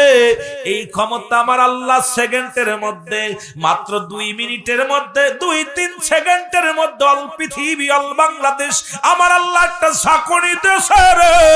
তাহলে যেদিন কিয়ামত সংঘটিত হবে, রব্বে কারীম কেমন ঝাঁকি মারবে। এই মানুষগুলো মুসলমান দেখি শ্রমিকেরা, ওই শ্রমিকেরা 3 তলা 10 তলা থেকে লাফিয়ে লাফিয়ে পড়েছে বাঁচার জন্য। এর মুসলমান গার্মেন্টসের শ্রমিকেরা এমন চোখের পানি, জানলা ভেঙে দরজা ভেঙে লাফ দিয়ে নাই নিচেই পড়েছে, কারণ এই মরণের ভয়। ও যুবক, যতই তুমি ফালিয়ে পড়ো, আমার আজরাইল যখন আমার আল্লাহ পাঠিয়ে দিবে, এই জমিনের মধ্যে একটা সেকেন্ড থাকা সম্ভব নয়। এর ঘন ঘন ভূমিকম্প হয়। এত জিনা ব্যভিচার বাংলাদেশে বাড়ছে, ঈমান নষ্ট হয়ে গেছে ঈমান চোর মৌলবীদের কারণে, আমার নবীর দুশমনীদের জন্য। আজকে জিনা ব্যভিচার যেভাবে শুরু হয়েছে বাংলার জমিনে, সুদ ঘুষ যেমনি চালু হয়েছে, মুসলমান সব জায়গা সুদের কারবার, সব সব জায়গা ঘুষের কারবার। আজকে শুধু মুখে মুখে কথা বলি একটা, অন্তরে করি আর একটা। এর রব্বে কারিম এমন শুরু করেছে, রব্বে কারিম সতর্ক দিয়ে বান্দা এখনো সতর্ক দিয়ে দিলাম। এরপরেও যদি সতর্ক বাণী যদি প্রচার না হয়, ওই দিন ছিল শুক্রবার, আজকে সোমবার। শুক্রবারের ঝাঁকিটা মনে হয় যারা ঢাকা ছিল তারা জানে, ঢাকার জমিনে যারা ছিল ওদিন জানে কেমন ঝাঁকি দেয়। এই রব্বে কারিম সব কিছুর জন্য বিচ্ছিন্ন করে দিবে, সেদিন থাকবে শুধু আমার আল্লাহ। আল্লাহ কয় বান্দা যেদিন আমি থাকবো আমার রাসূলুল্লাহর ভালোবাসা নিয়ে। এখন নবী কয় হায়াতি খায়রুল লাকুম, নবী কয় আমার উম্মতিরা রে, এই দুনিয়ার মধ্যে আমি আগমন করলাম আমার উম্মতের কল্যাণের জন্য। এমপি বানায় আমাদের সমাজের কল্যাণের জন্য, মন্ত্রী হলে হয় সমাজের কল্যাণ হয়, ভালো একজন চেয়ারম্যান পাইলে রাস্তাঘাট ভালো হয়, ভালো একজন মেম্বার পাইলে ওয়ার্ডটা ভালো হয়। এরে আমার নবী কা উম্মতিরা রে, আমি দুনিয়ার মধ্যে আগমন করলাম আমার উম্মতের কল্যাণের জন্য। কারণ আমার উম্মতের সঙ্গে কথাবার্তা বলেছি, চলাফেরা করেছি, এই জন্য আমার উম্মতের জীবনটা বড় ধন্য। এরে মুসলমান, নবী কয় হায়াতি খায়রুল লাকুম, আমার হায়াতের জিন্দেগিটা উম্মতের জন্য কল্যাণ স্বরূপ গো। আবার আলেমরা ভালো করে লিখে নাও, নবী কয় ওয়াফাতি খায়রুল লাকুম, আমার ওয়াফাতটা আমার ইন্তেকালটাও আমার উম্মতের জন্য কল্যাণ স্বরূপ। ওমামায়াতি খায়রুল লাকুম। রাসূলের দলিলগুলো কোরআন হাদিস একটু পড়লে এত মজা, এত মজার আলোচনা বাইর হয়। কিন্তু আমাদের তো গবেষণা নাই, গবেষণা না থাকলে তো মুনাফিকি নাফরমানি এগুলো বেশি বাড়বে। রাসূল কয় উম্মতিরা রে, আমি নবী দুনিয়া থেকে বিদায় নিলাম, এটা আমার উম্মতের জন্য কল্যাণ স্বরূপ গো। পৃথিবীর মধ্যে কোন উম্মত যদি ভালো কর্ম করে, ওয়াফাতি খায়রুল লাকুম, নবীর ওয়াফাত ওমামায়াতি খায়রুল লাকুম, নবী আমার ওয়াফাতটা উম্মতের জন্য মঙ্গল স্বরূপ। কারণ এই পৃথিবীর মধ্যে থেকে বিদায় এটা হলো আমার উম্মতের কারণে। পৃথিবীর মধ্যে কোন উম্মত যদি ভালো কর্ম করে, আমি নবী আমার উম্মতের জন্য প্রশংসা করি। আবার যদি কোন উম্মত গুনাহের কাজ করে, সঙ্গে সঙ্গে আমি নবী তার জন্য ইস্তেগফার করি, মাফ চাই। অন্যায় করে ছেলে মাফ চায়, মুসলমান বাবা ভুল করলে বাবা মাফ চায় মানুষের কাছে যাইয়া, অন্যায় করে গ্রামের ছেলে মাফ চায় চেয়ারম্যান মেম্বার যাইয়া। এমন নবীর উম্মত হইলাম, ভুল করি আমি ক্ষমা চাই আমার নবী। এই নবীর পক্ষে থাকার দরকার আছে কিনা? আমার মনের জল্পনা কল্পনা নবী যাব আমি সোনা, বলো যাব আমি সোনার মদিনায়, বলো যাব আমি, আরো জোরে বলেন যাব আমি।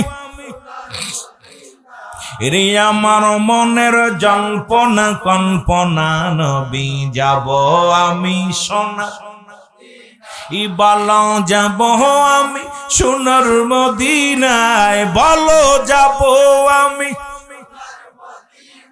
আমার মনের জল্পনা কল্পনা নবী যাব আমি। এর নবীজি কেউ ভালোবাসি, মনটাই আমার অনেক খুশি। নবীজি কেউ ভালোবাসি, অগ নবীজি কেউ ভালোবেসে তৃপ্তি মেটে না, বলো নবীজি কেউ ভালোবেসে না গো যাব আমি সোনা। আওয়াজ পিছনে একটু জোরে আওয়াজ হবে, যাব আমি সোনার, এর যাব আমি সোনার মদিনায়, বলো যাব আমি। আমার মনের জল্পনা কল্পনা নবী যাব আমি। এর নবীর নামে এত জাদু, ডাকিলে মনে হয় মধু। নবীর নামে এত জাদু, ডাকিলে, আরে এই মধু কোথাও মেলে না, বলো এই মধু কোথাও না গো যাব আমি সোনা। বলো যাব আমি সোনা রে আমার মনের জল্পনা কল্পনা নবী যাব আমি আরো জোরে বলেন যাব আমি এই লক্ষ্মীশ্বর বাসীর শুধু চাওয়া নিদান কালে দিবেন দেখা লক্ষ্মীশ্বর বাসীর শুধু চাওয়া নিদান কালে দিবেন দেখা মাহফিলের ওসিলায় বলেন দিবেন দেখা মাহফিলের ওসিলায় গো যাব আমি আরো জোরে বলেন যাব আমি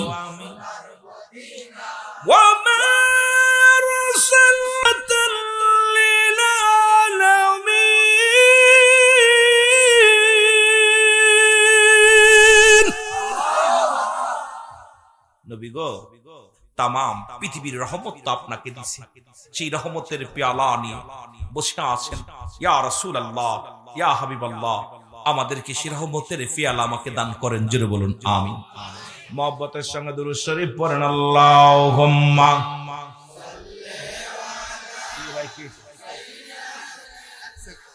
কি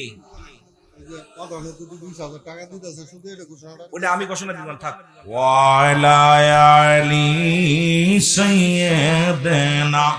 ওনার জন্য আমি স্পেশাল দোয়া করবো ভয় নাই আল্লাহ দেখছে আল্লাহ দেখছে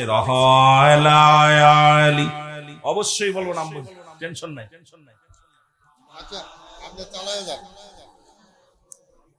আরো জোরে বলেন আল্লাহুম্মা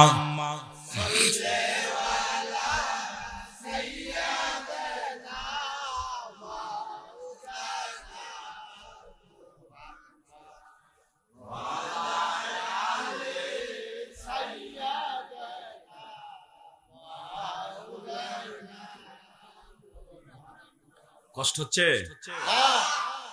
কারণ আমি তো খাওয়া দাওয়া করছি আপনারা করেন নাই এই জন্য মাঝে মাঝে জিগাইতেছি কারণ আমি তো খানা খেয়ে বসছি আপনারা তো খানা খেয়ে বসেন যদিও মাথার ভিতরে ঘুরলে দিচ্ছে সারাদিন জার্নি করছি খুব কষ্ট তবে আমি কষ্টকে কষ্ট মনে করি না যখন আমি জান্নাতের বাগানে বসি আমারে আমি নিজে রাখি না আমারে বিলিয়ে দিই মানুষের ভিতরে রব্বে কারিম এত কষ্ট করে আমার ভাইয়েরা এই মাটির ভিতরে খড়ের মধ্যে অহংকার নাই সামিয়া না দিলে চেয়ার দিলেও বইতো না এমনও মানুষ আছে কিন্তু পাগলগুলো জান্নাতের আশায় মাটিকে কামড়ে ধরছে আল্লাহ এই পাগলগুলোরে তুমি খালি হাতে ফিরাই দিও এই পাগলগুলোরে তুমি শূন্যতে ফিরাই দিও কতদিন বসেছি গুনাহ মাফ করে যাইতে পারি নাই না জানি তো সকালেও মৃত্যু হয়ে যেতে পারে আগামী দিন সূর্য উদয় হবে আপনার আমার জীবনে কেউ বলতে পারি এই জন্য আল্লাহ তোমার কাছে ফরিয়াদ করি এই পাগলগুলোরে তুমি লক্ষ্মীশ্বরের পাগলগুলোরে এই যে আজকের ঈদগার ময়দানে বসেছে দরগাতলা ঈদগার ময়দান থেকে আমাদেরকে খালি হাতে ফিরাই দিও না মাসুমের মাসুম করো আমাদেরকে মাসুমের মাসুম করে দাও জোরে বলেন আমিন মহব্বতের সঙ্গে দুরূদ শরীফ পড়েন আল্লাহুম্মা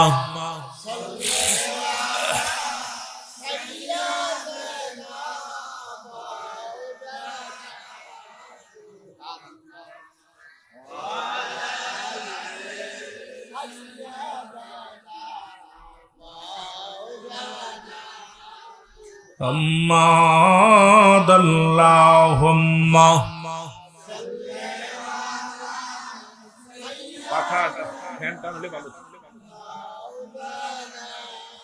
ওয়ালা আলি সাইয়্যিদিনা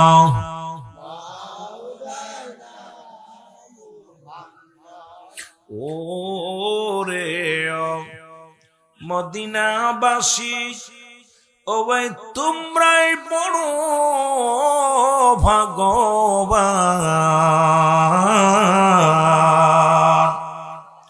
তোমাদের মাঝে আগমন করছেন দুজাহানের পয়গম্বর আল্লাহুম্মা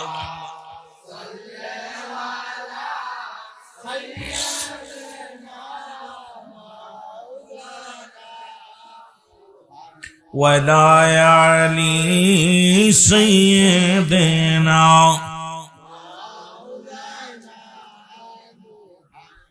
এই ভাইরা আমার বন্ধুরা আমার মরণের কথা যেটা বলতেছিলাম একজন নবী এখনো জান্নাতের মধ্যে জীবিত অবস্থায় আছেন।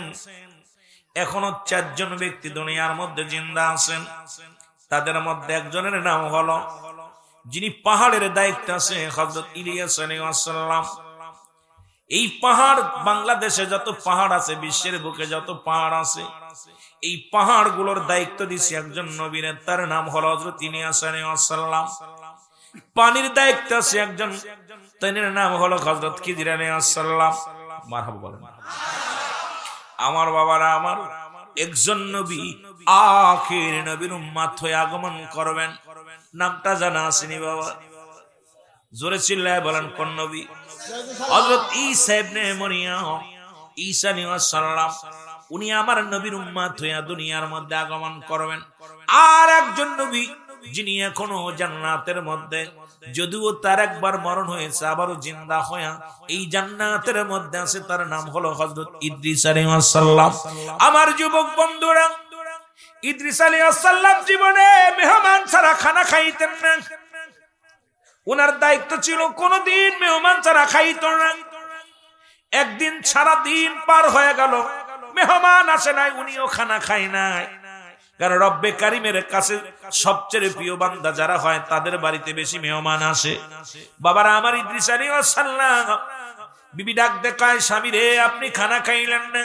ও বিবি, আমি কোনো মেহমান পাই নাই, খানা খাবো না। রব্বে কারিম বড় কষ্ট পাইলেন, রব্বে কারিম পাঠায়া দিলেন জিবরিল আমিন, কয় জিবরিল রে, তাড়াতাড়ি যা, আমার বন্ধু ইদ্রিস সারাদিন অনাহারে আছে, যাও তারে খাবারের ব্যবস্থা করো। কারণ বন্ধুগণ, আল্লাহর প্রিয় বান্দা যখন হয়ে যায় কোন বান্দা, রব্বে কারিম তার উপরে এত পরিমাণ রহম করে, রব্বে কারিম সব সময়ের জন্য রহমতের ছায়া তার উপরে দান করে। জোরে বলেন না মারহাবা। ইদ্রিস আলাইহিস সালামের কাছে জিবরিল আমিন আসলেন মানুষের সুরত দইরা, সালাম দা, আসসালামু আলাইকুম ও নবী ইদ্রিস। ওয়ালাইকুম আসসালাম। কে গো তুমি? আমি ওই মহল্লা, আমার বাড়ি, আমি আপনার কাছে আসছি, আজ কটা দিন না খেয়ে আসি, খাবারের ব্যবস্থা আসেনি। ইদ্রিস আলাইহিস সালাম ডাক দিয়ে কয়, ও ভাই, আমিও তো পথের মধ্যে তাকায় আছি, কখন মেহমান আসবে, আমিও বসে আছি মেহমানের আশায়। চলেন আমার বাড়িতে, আজকে মেহমান হবেন আপনি। এবার খানা দানা, মুসলমান শোনো, কয় খাবার দাবার আসলো। ওরে জিবরিল আমিন কয়, হুজুর বেয়াদবি মাফ করবেন, আমি তো রোজা আছি, একটু রাত দিনটা শেষ হয়ে যাক, তারপরে আসলে খাবো। ফেরেশতারা তো কোনো খায় না, কোনো খানা নাই, কোনো লোভ লালসা নাই। এখন সন্ধ্যা লেগে গেল, আজান পড়ে গেল। আজান পড়লে ইদ্রিস আলাইহিস সালাম খাওয়া শুরু করলো। বিসমিল্লাহ আলা বারাকাতুল্লাহ বলে শুরু করলেন। মুসলমান শোনো, এই বরকতের নিয়তে যখন খাওয়া শুরু করলো, কিন্তু জিবরিল আমিন সামনে বসে আছে মানুষের সুরত দইরা, খানা খায় না, শুধু মুখের কাছে খানা নিয়ে বয়া আইরাম দেখাইতেছে। ওরে মুসলমান শুনে নাও, এর ভিতর থেকে বিবি ডাক দেখায়, স্বামী আপনি তো কোনোদিন মেহমান ছাড়া খানা খান না, অথচ আজকে যাকে নিয়ে আইলেন তে তো খানা খায় না, আপনি আগে খেয়ে ফেলেছেন, মেহমানকে তো না খায় আপনি খান না। এখন ডাক দে বলে, ভাই আপনি খান না কেন, তাড়াতাড়ি খান। কয়, বাইরে মনে কিছু করবেন না, আমি আসলে কোনো মানুষ নয়, কারণ আপনার ক্ষুধার্ত অবস্থা দিকে রব্বে কারিম সহ্য করতে পারে নাই। আপনি ক্ষুধার্ত অবস্থায় আছেন, এই জন্য রব্বে কারিম আমারে পাঠাইছে আপনাকে খাওয়ানোর জন্য, আমি হইলাম ফেরেশতা। সুতরাং ইদ্রিস আলাইহিস সালাম কয়, ভাই জিবরিল, আমার সঙ্গে তুমি ধোঁকা দিছো, আমার সঙ্গে তুমি ঠগাইছো। শোনো শোনো, এখন তোমার আমার সঙ্গে দোস্ত পাতাইতে হবে, কারণ এখন বন্ধু পাতাইতে হবে, তুমি আমার বন্ধু হিসেবে কবল করো। আল্লাহ কয়, হযরত জিবরিল দেরি করিস না, আরে আমার বন্ধু যেহেতু বন্ধু পাতাইতে চায়, বন্ধু পাতায় নাও। সঙ্গে সঙ্গে বন্ধু পাতায় নিলেন। মুসলমান শুনে নাও, এবার কয় বন্ধু বানাইলা, কয় তিনটা দাবি করব। নাম্বার 1, তোমাকে আমাকে এখন মারতে হবে, মৃত্যুবরণ করব। দ্বিতীয়, আমাকে জান্নাত জাহান্নাম দেখাইবা। তৃতীয়, আমাকে আবার জিন্দা করবা। এর মুসলমান আল্লাহ কাল জিবরিল এসে ডাক দে, আল্লাহ এ বন্ধু পাতা এখন বিপদের মধ্যে আমারে ফেললাম, বন্ধু পাতায় আমার কোন বিপদের মধ্যে ফেললেন। এখন তুনাকে মারতে বলে, উনার হায়াত তো এখন শেষ হয় নাই, এখন আমি কেমনে মারবো? আল্লাহ কয় যা বলছে মেনে নাও, যেহেতু আমার বন্ধুর সঙ্গে তুমি ছলনা করেছো, এখন যা বলে মেনে নাও। আমি আল্লাহ কোন মেনে নিলাম। সঙ্গে সঙ্গে আজরাইল তাকে মারলেন, মারা পর এবার তারে জিন্দা করলেন, আবার তাকে জান্নাত জাহান্নাম সারা পৃথিবী ঘোরায় সব কিছু জান্নাত জাহান্নাম গুলো দেখাইলেন। দেখানোর পর আবার জিন্দা করলেন। জিন্দা হয়ে গেলে আরে আজরাইল আলাইহিস সালামকে ডাকতে কয়, ও আজরাইল, তোমার কাছে আমি জানতে চাই। আজরাইল কয়, হুজুর আপনি অল জান্নাত দেখছেন জাহান্নাম দেখছেন, কেমন লাগে? ইদ্রিস আলাইহিস সালাম কয়, ও আজরাইল, আমার আল্লাহর নিয়ামত আর জাহান্নামের ভয়াবহতা আমি বিবরণ করব কেমন করে? ওই জাহান্নামের মধ্যে সবচেয়ে বড় কঠিন জাহান্নামের গায়ের মধ্যে একটা গাছ আছে, গাছটার নাম জাক্কুম নামে কাঁটাযুক্ত গাছ। জাহান্নামীদের দূরে দূরে গ্রাস করতেছে। আর জাহান্নামের সর্ব আগুন জাহান্নামের মধ্যে সব বিশ্ব। এটা দেখি আমি ইদ্রিস আলাইহিস সালাম ওই জান্নাতের নিয়ামত দেখেছি। জান্নাতের মধ্যে একটা গাছ আছে সিদরাতুল মুনতাহা, বড়ই তলা, জোরে জোরে চিল্লায় বলা যাবে না মারহাবা। জান্নাতের মধ্যে একটা গাছ, জাহান্নামের মধ্যে একটা গাছ। প্রতিনিয়ত আপনার মৃত্যুর পরে দেখা যায় বড়র পাতা গরম জালে দেয়। হাকিকত জানার দরকার মুসলমান। নবীজি কেউ নিয়ে রাখলেন সিদরাতুল মুনতাহায়। নবীজি বললেন, ভাই জিবরিল, কোথায় রাখলে আমারে? হাকিকত নিয়ে আলোচনা করতে গেলে সময় লাগবে। বলে, হুজুর এটা হলো জান্নাতুল মাওয়া, এই বাম পাশে অবস্থান সিদরাতুল মুনতাহা, বড়ই গাছ। নবী তাকায় দেখে রে কাটা নাই, শুধু বড় বড় ফল ধরে আছে। আরে মুসলমান শুনে নাও, তুমি মুমিন হলে বড়ই গাছ ভালোবাসো, কারণ এই জান্নাতের মধ্যে বড়ই গাছ পাওয়া যাবে। জোরে জোরে বলেন মারহাবা। কথা বুঝেননি? রাসূলকে নিয়ে রাখছে জান্নাতের মধ্যে, ডান পাশে জান্নাতুল মাওয়া, বাম পাশে গাছটা। যারা জান্নাতুল মাওয়ার মধ্যে প্রবেশ করবে তারা এই ফলগুলো ভক্ষণ করবে। জোরে বলেন না মারহাবা। এই বড়ই গাছ আমরা নবীজি আয়া বলছে, জিবরিল দেখে আসছে বড়ই গাছ। নবীজি আয়া এই বড়র পাতা আমাদের দেখুন মরণ কালে দেখা যায় কিছু বড়র পাতা, কিছু ইসের পাতা, নিমের পাতা, বড়র পাতা দুই চারটে দেয় আমাদের মরণের সময় গোসলের ভিতর। জোরে বলেন ঠিক কিনা? কিন্তু নবীকে ভালোবেসে রাখলেন গাছতলায়। নবীজি তাকায় দেখে গাছটা, নবীজি ডান দিকে তাকায় দেখে জান্নাত। ও যুবক, আমার বাবারা আমার, এবার মুসলমান শোনো, জিবরিল আমিন জান্নাতের মধ্যে গ্রহণ করলেন।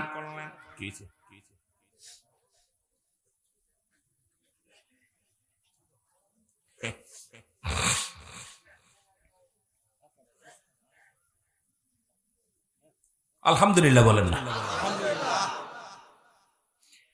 মহিলার নাম কাটুরিয়ার বিবি জামিলা। মারহাবা বলেন না? আস্তে আস্তে লিখছে, মা ফাতিমা জান্নাতের মহিলাদের লিডার। ফাতেমার আগে কোন মহিলা জান্নাতে যাবে, এই মায়ের এই সম্বন্ধে আলোচনা করার জন্য। মারহাবা বলেন না? আস্তে আস্তে যায় আলোচনা। তো কেবল অপায় মাত্রই ওইটা করতাম, কত বুঝেননি? আলোচনার মধ্যে খালি আলোচনা আসবে। আমার বন্ধুগণ আমার, যদিও মরণের ভিতর আছি, আলোচনা কোনে কোনে চলে গেছে হিসাব করবেন। আমার বন্ধুগণ আমার, গভীর মনোযোগ।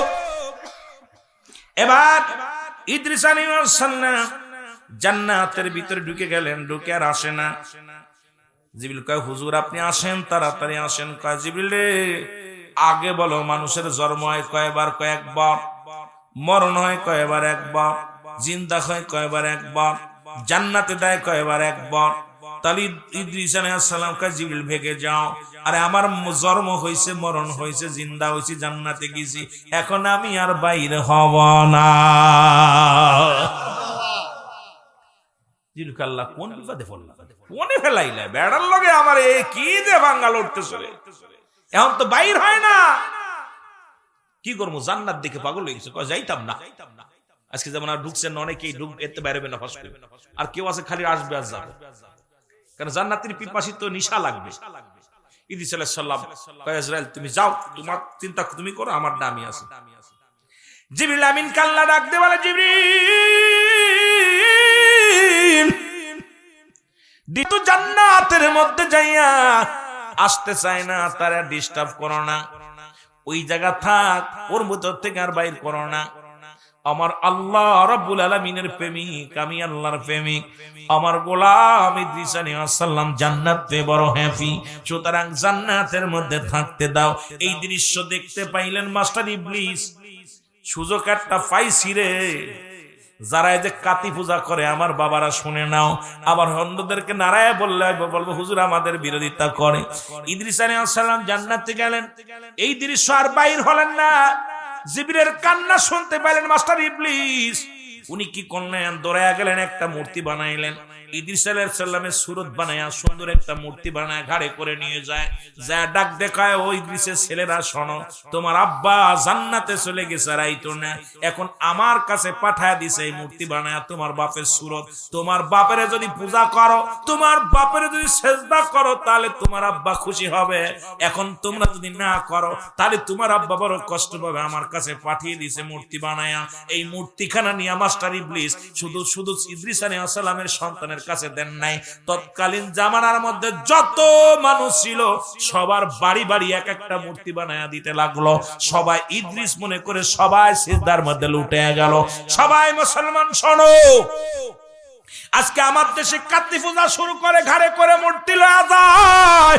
ও মুসলমান শোনো, সবকিছু নতুন আবিষ্কার যদি বলি আবার সকালবেলা আমার সঙ্গে আবার দ্বন্দ্ব হয়ে যাবে, মুসলমান মামলা হবে, হামলা হবে। তবে কথাগুলো সত্য করে ক্লিয়ার করে নিয়ে যাও, সত্য জেনে যাও, ক্লিয়ার করে নিয়ে যাও। ইদ্রিস আলাইহিস সালামের ছেলেরা ঈমান নষ্ট করে নাই, কিন্তু কিছু কিছু ওই পথভ্রষ্ট মানুষ আছে, তারা ইদ্রিসকে মনে করে সিজদায় লুটে পড়েন, সঙ্গে সঙ্গে তারা কাফেরদের অন্তর্ভুক্ত হয়ে গেছে। জোরে বলেন ঠিক কিনা? আল্লাহ বলেন আল্লাহু আহাদ আল্লাহুস সামাদ লাম ইয়ালিদ ওয়া লাম ইউলাদ ওয়া লাম ইয়াকুন লাহু কুফুয়ান আহাদ। আল্লাহ বলে ডাক দেখাবি,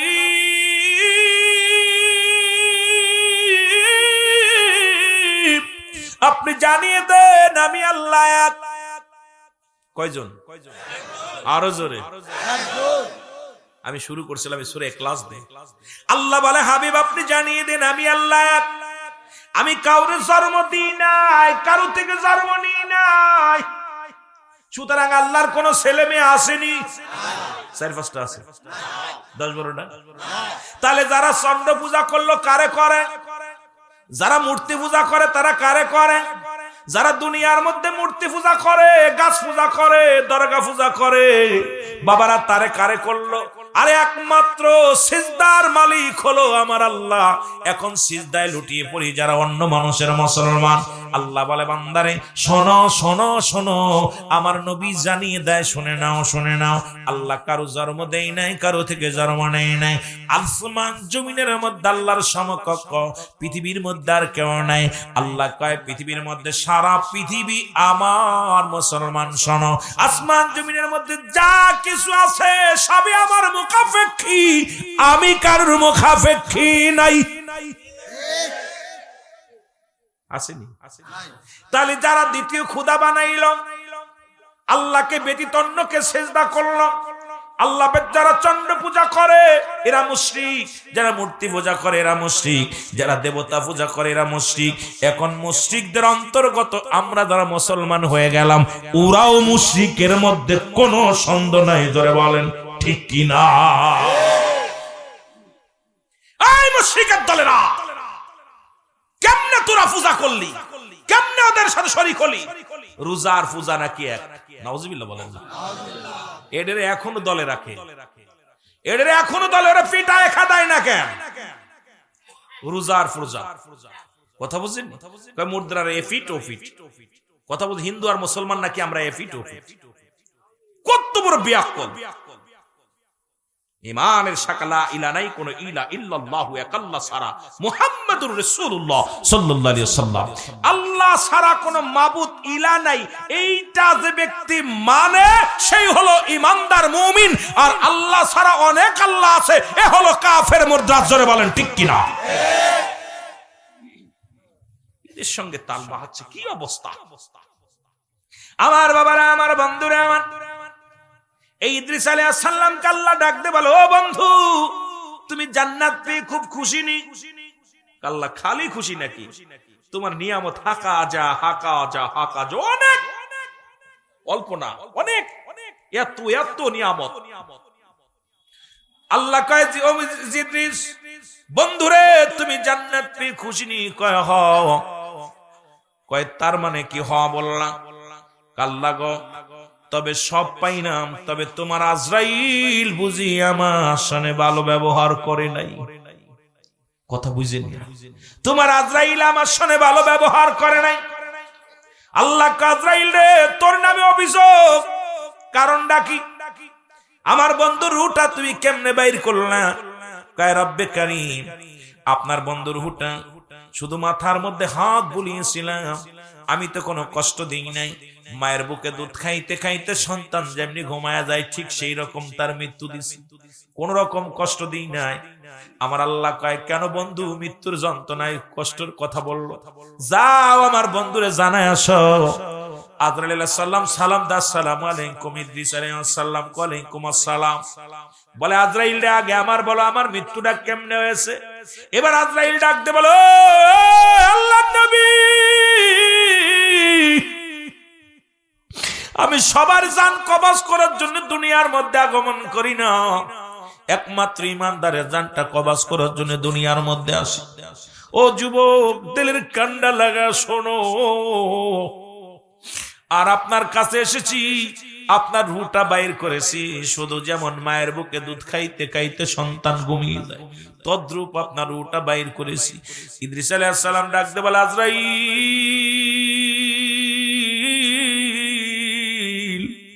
এই মৃত্যু যদি এত কঠিন হয় রে, আমি ইদ্রিসের গায়ের যন্ত্রণা যায় নাই, আমার মন বলছে আমার দেহ থেকে তুই আবার দেহ থেকে চামড়াটা খুলে নেছ রে ভাই আজরাইল।